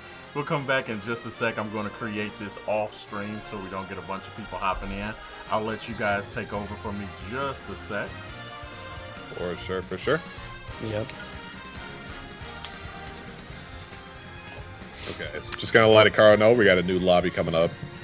Okay. Do you know if Hikaru Hikaru, no. He's not a chess player. If Hikaru plays any other characters, pretty well, we might see a counter pick. You see, Hikaru goes through what's called the what we on the team call the Bayonetta cycle. Okay. Where you play the character, run into a matchup that counterpicks you. And you're just like, you know what? I can't play this character anymore. Bayonetta's bad. She can't deal with this or that or that or those characters. I'm going to go pick up somebody else. So that'll happen for a few days. Hikaru will play somebody new. And then, the next tournament rolls around and we see Bayonetta. and then the cycle begins again. Mm-hmm. So the most recent character we have seen come out, it's become kind of like an inside joke at this point. But the other characters that we've seen most recently from Hikaru are Lucina, and I want to say actually, who's the other one? I actually want to say it was Steve. Oh, nice. Believe it or not. So, a little bit of familiarity with these characters. I don't think we're going to be seeing any of Hikaru's latest secondary characters. Yeah, probably not this time around. But playing a new character sometimes gives you insight on how they work, so you can actually fight them a little bit easier. So now that Hikaru has played Steve a good amount of time, specifically the Alex ult, by the way. Nice. Now that Hikaru's played the character a little bit more, it's going to be a little bit easier to kind of determine. Oh wait, I've played this character before. I know that these are the specific weaknesses. Yeah. Now I know I could take advantage of them a little bit more clearly. So, that's definitely a benefit that comes with picking up secondaries. You just gain that first-hand experience playing them, and the first-hand experience of what their strengths and weaknesses are. Mm-hmm. I went through the same thing. I played Lucas all of Smash 4, and then he was pretty different. I couldn't do my crazy down throw nair combo when the game came out, when Ultimate came out. I was like, man, this character sucks. I can't play him. I gotta play Lucina or Wolf or some easy character to learn. And we did our high school tournament. And I was totally got destroyed with my character. I'm I have to go back to my guns, and I guess sticking with the character you know best is always the the best choice. Yeah, it was an interesting trend that we saw a lot during the transition to Smash 4 from Smash 4 to Ultimate. Even amongst the top players, we saw a lot of them stray away from characters that were super super strong in the previous game, Sheik or Diddy Kong, or again Bayonetta. And for a long time, these were characters that were kind of they just kind of fell to the background for the longest time.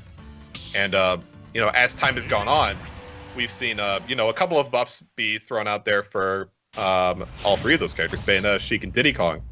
And that was kind of enough to get a lot of people to kind of return to their old characters, return to their old mains, be all right, I think I feel a little bit more comfortable with the engine, and now that there's a couple more buffs. And now we see people again, even at the top level, we even see people like Void, who was pretty much the face of Sheik back in the later days of Smash 4. He's starting to play Sheik again in Ultimate. We've seen more people start to pick up Diddy Kong, and now here we are. We see people starting to play Bayonetta again. Namely, in this case, we have Hikaru. So it's been interesting to see. Yeah, like you've been mentioning, going back to just hit an insane combo on Steve. Yep. Gonna take him, totally to that side blast zone. Coming back from that kind of instant 58 they got knocked on him there. Minecraft's gonna rack up a better percentage too. Although Steve already kind of in the depths here of this, kind of needing to make a comeback already after that stock was just evaporated. Yep. What do you think, or I guess, what are Steve's biggest kill moves here that he's going to be looking for once he gets pay out of this high percentage? Steve is a character that he gets stronger depending on what he mines. Once he gets the more powerful tools, all of his aerials just do so much more damage. So once he gets to diamond tools, that back air with the diamond tools packs an ugly punch. So if he gets that diamond, you're gonna bet that you could see that definitely being a solid kill option. Up smash is always really, really consistent. It's relatively quick. The hitbox is the size of Jupiter itself, and it's definitely very, very good at scooping characters right out of your shield. So I think those two are going to be I think those two will be the biggest threats. But even then, there's stuff like that F smash right there. Just getting those quick punishes. Yeah, still another pretty close game. Even though Hikaru is starting to run away with the second stock, 100-point lead or 115 kind of percent lead. Steve's doing a good job at kind of racking up these resources, maybe looking to make a comeback. He got a diamond there, we just saw. So he needs to get back over to the crafting table. It's so weird to kind of talk about Smash and Minecraft in this kind of very condensed or compounded scenario. Yeah, no kidding. It's definitely still a little bit of culture shock, especially to us that have been playing for a long time. It's just oh yeah, that's mining for diamonds is a real neutral strategy. I think Pango there should consider himself pretty lucky. He didn't get hit that hard, and still missed attack and didn't die for it off that right side platform there, or right side of the stage there. Yeah. And that F tilt, I believe, is going to take it there on that second stock from Pango. Yep. Karo with going to try and rack up as big a lead as he can. Starting to do another one of these kind of horizontal combos across the stage. Doesn't end up getting much out of it. All right, if he gets a reset though, it could be dangerous. Nice down tilt there, getting some more percentage here. Already almost a full stock up, although that diamond sword is going to take him. He's going to get the star K off the side. And have plenty of time to mine some more materials. Gets the axe as well, which might do a little more damage as the sword does, as it does in Minecraft. Yep, absolutely true. Both these players are now going to play around each other's resources. You know, Bayonetta with these big hitboxes, and Steve with his super powerful abilities now, the minecart and the tools there. Yeah, just barely misses that forward air spike too. Good recovery there from Ikaro to not get spiked and not take too much damage from that. Steve's gonna be around kill percentage, maybe from these two guns. Ooh, witch time there, and the up smash. That's gonna do it for game one. Ikaro's gonna take a 1-0 lead over Pango there. Yeah, definitely a really clutch situation right there. Pango very easily could have taken that stock. The diamond tools were ready, the mine carts were coming out, the damage was high. That was definitely a shaky spot for Ikaro, but managed to clutch it out, read that aggressive option, got the witch time counter. And I think the winner of this set will 100% be the decider for DePaul versus Siena College in the State Street Showdown. I think we just tied things up 11-11 for each school. Yeah, I think you get 1 point. It was a one stock match or victory, so I want to say it's just 1 point for that. So it should be 10-11 if my math is adding up here. It's totally possible that it's not. We can always do a recount afterwards if it's really if it's really necessary.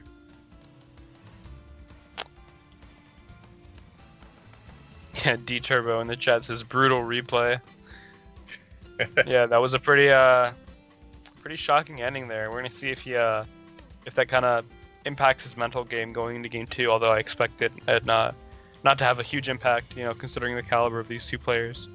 I think we are gonna change the lobby again, by the way, just to make sure we have at least like as little input delay as possible. Like we mentioned earlier, playing online is never going to be perfect, but we'd like to try and make it, as smooth as we can, do whatever we can to make it work. So I think what we're going to try doing is having Pango actually host the lobby right now. See if that changes things up a little bit. Yeah, so we'll go ahead and host it. I'll send over the arena code once it's ready. The host advantage. As we know, in a lot of online esports, connection's a massive deal. So, do we know where Siena College is located? I'm not too familiar with the school. I feel like I know, but I don't want to say it and be incorrect, so I'm going to look it up just to make sure. The big Google search. New York. Okay, so not too far a connection. Yeah.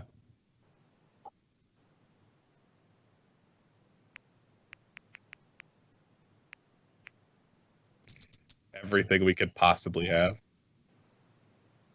Yeah, hopefully weather doesn't have much to do with this either. Oh, true.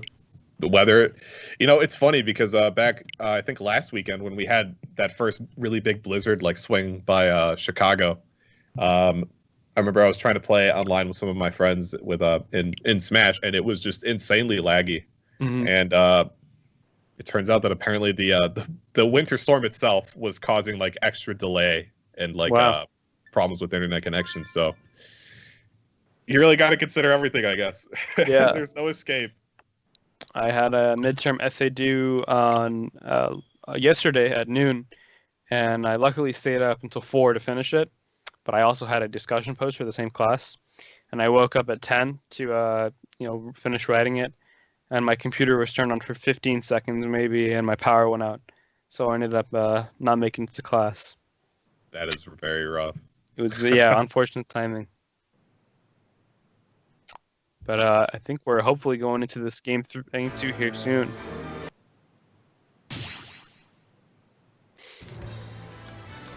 Are there any habits out of either player here you expect to be exploited that you saw in the first game, Matt?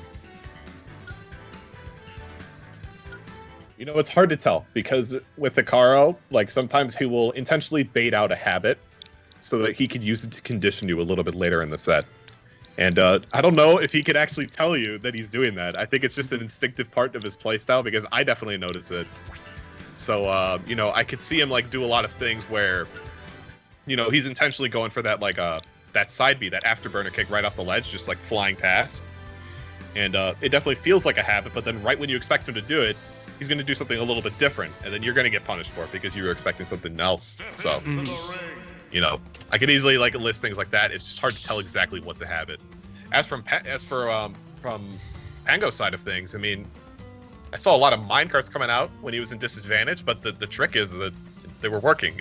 They were hitting Hikaru a lot of the time. They were catching him when he's shielding because it is a grabbing move, and you know, it sets him up to either reclaim center stage, or, you know, just generally get in his own punishes of his own.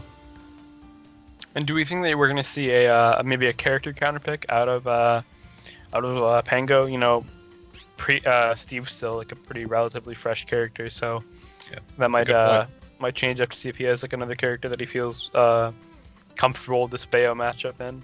Yeah, that's a very good point. It's totally possible that, like, you know, obviously Steve has not been around for too long, like you mentioned, so it's totally possible. What's that? Oh, great. Okay, cool. Awesome. So we're going into game 2. He's staying on Steve. I'm excited for that. I'm super excited to see more of this character. Yeah. On Pokemon Stadium 2 again. Mm-hmm. Good percent off the rip here from both characters. I thought. You able to see this, Matt? Yeah, I could see it. I just thought we were supposed to go to a Lilac Cruise at first. I'm not sure why we're at PS2, but here we are, I guess. Yeah, I guess they're both playing it out. Pretty even percentages here. Steve getting a little more damage there onto Bayonetta. I'm not sure exactly what percentage you know, she starts to, you know, be susceptible to big kill moves at, though. Doesn't look like it's gonna matter too much though. Hikaru's getting a ton of percentage off with these, you know, almost pillar X combos. Yeah.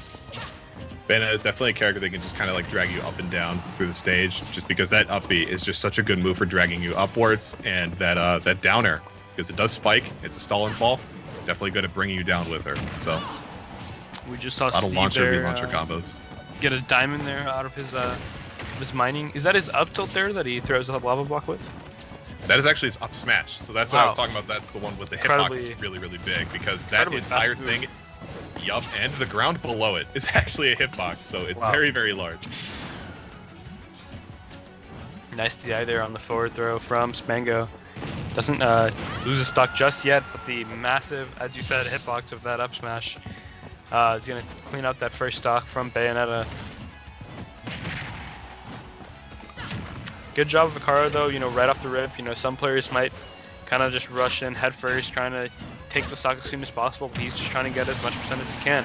Nice backer catch there to take the stock and, you know, tie things up with you know, two stocks apiece. Yep. Very close. Once again, we see the minecarts coming out. Really good at just giving Hikaru something to worry about. Almost taking him out off the top right there. Yeah, looking like smash forward here. Catching him with these massive combos. Doesn't have rage though, otherwise that might have done it though. Yeah. You know, just keeping on this pressure on Pango, like pretty much at that percent here again. You know, even these guns are gonna start to kill once you get past that like 180% range, I'm sure. Yeah, really, it's just a matter of making sure you don't get Steve too much time to get the materials that he needs, because if he just has all the time in the world, he's gonna set up shop and he's just gonna become a difficult character to deal with. Hikaru did a good job there of breaking that crafting table, so he wasn't able to make any more tools, even though he had some pretty strong resources. He has the gold, he's the iron right now, that we can see. Really using this, I've never seen the TNT actually, you know, connect before. That's an interesting move. And he does actually end up kind of preventing Hikaru from recovering where he wanted to. Nice witch time though, he gets that smash, reminiscent of that first game, and we're going to be tied up one apiece here with these characters. Both at pretty low percent, both in the mid-20s here. Karo's just putting on as much pressure as he can, trying to keep Steve from getting comfortable with his materials. He does try to use the Elytra to get back. Nice little edge guard there. Doesn't take out the stock though. Yeah. Gets a lot of damage on board though. This could be a big deal. Another neutral win and Pango's at kill percent. Oh, we see all of the setups coming in from Pango here. Starting to get really creative with that TNT block. Hopefully that TNT doesn't come back to bite him in the butt. It doesn't. He ends up flying through the explosion. I believe he has a diamond pickaxe there, so that might come into play here towards the end of this game, trying to kill him off the side. Good DI there. Barely surviving off that minecart hit. And the TNT hit as well. I think he got a little lucky there, moving it out of the way with his uppy there. Both players just playing around each other, trying to find a strong hit to seal out this game. And the aerial there with the pickaxe. Gonna tie things up one apiece there. Yep, that diamond backer. What a character we have here. This is Steve. Down to the wire. As close as it could possibly be. This next match determines the entire thing. We can see Bobby in the chat here. People freaking out over how close that game was, but yeah, imagine how stressed out these players are after a game so close like that. Yeah, definitely a super close match. It's it's so crazy to see how Pango's adapting to this, because he's just starting to get more and more intuitive with how he's setting up those ledge traps, those TNT traps.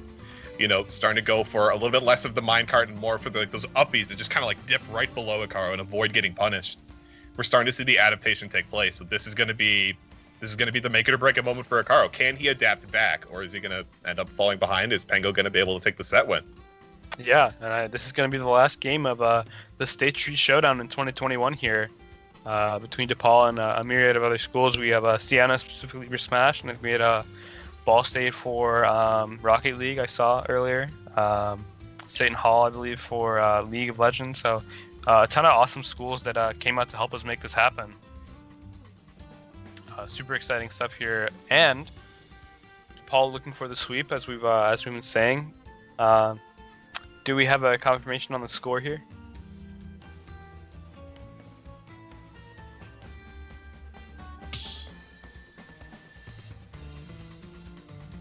Yes, that should be correct. 12-10 to Siena.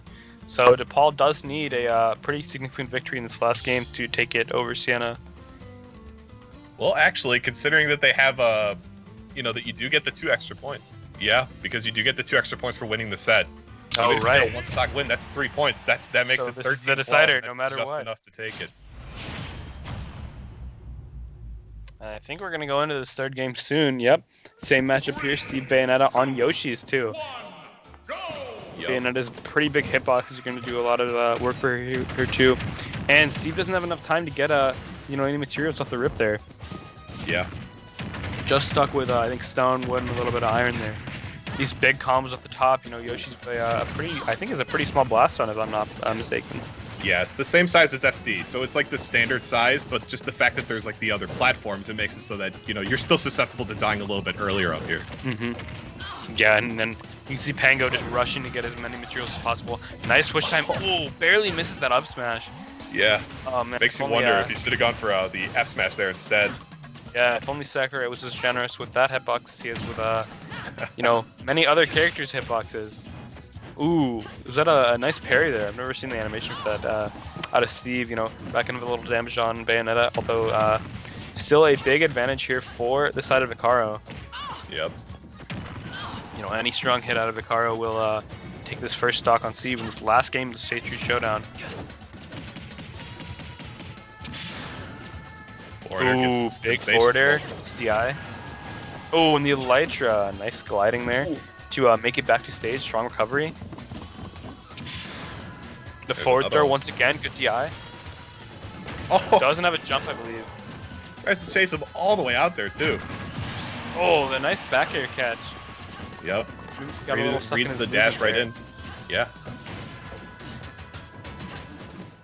So now it was neck and neck before, but now, having only around 90% on you, that feels a lot more detrimental to Pango here, because now he has to get a hit and then a KO most likely, unless he gets a big punish with like a forward smash or something. And the pressure of knowing that this is the kind of championship deciding matchup might make him play a little faster, you know, play a little more jittery maybe. Yeah. Ooh, the anvil though does take that stock, and he gets a little bit iron for it. He's gonna have plenty of time here to mine materials, you know, get back to stage here while he waits out the invincibility from the angel platform. Yep, excellent play catch with that there with the up tilts. Those up tilt strings with Steve can do an insane amount of damage. Once you extend the combo using the blocks, it can get very out of hand very quickly. Ooh, almost dies to that minecart there. Although Bayonetta, crazy recovery is gonna get back pretty easily. Yep. Unfortunately, we're not seeing any Randall here like we are from Melee with the little mouse in the background, but things are pretty close here. He does end up catching him with that minecart. 114 on Bayonetta, and a strong forward air out of Steve. Does take that stock. Yep. Zakaro on his last stock here. Nice witch time. Ends up getting the forward smash here, though. Doesn't end up killing him. Ooh, snipes him with that gun. That doesn't kill him either. Pango with insane DI, staying alive. Trying to get more damage on Ikaru's last stock of the State Street Showdown. Yep. This is the grab there. Forward throw. Isn't going to kill just yet. It's Pango with consistently strong DI here. Ooh, the guns again. That's definitely going to do it here. All right, now that's even up again. Last stock. Even percentage pretty much. Pango has the diamond parts on board though, so he's immediately posing a threat to Ikaru right here. Yeah, we're going to see Ikaru try and get one of these big strings that we saw him get initially in the set. Ooh, excellent catch with that up air there from Pango. Ooh, doesn't get the tech. Ends up rolling out. I believe they traded there on that minecart. They're both players at pretty much even percent. Although Ikaru is building up this combo. Does he kill him off the top? Off the top? And he does! does! My goodness. Ikaru takes the last game of the State Street Showdown, and DePaul will be our Smash Ultimate State Street Showdown champions. By 1 point, Ikaru just quite literally flying him to the food there with that combo at the end there. Try and get a quick instant replay of that one. Yeah, insane stuff out of both teams. Absolutely nail biter. Oh, I've not missed that happening to me.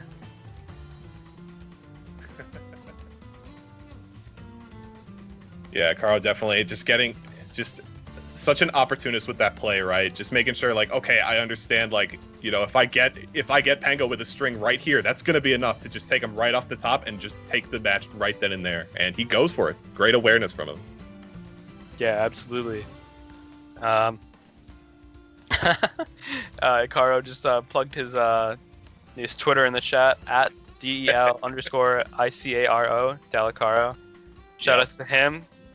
Definitely the anchor in this matchup. Between Siena and DePaul. And with that, DePaul has actually taken a full sweep of the State Street Showdown in 2021.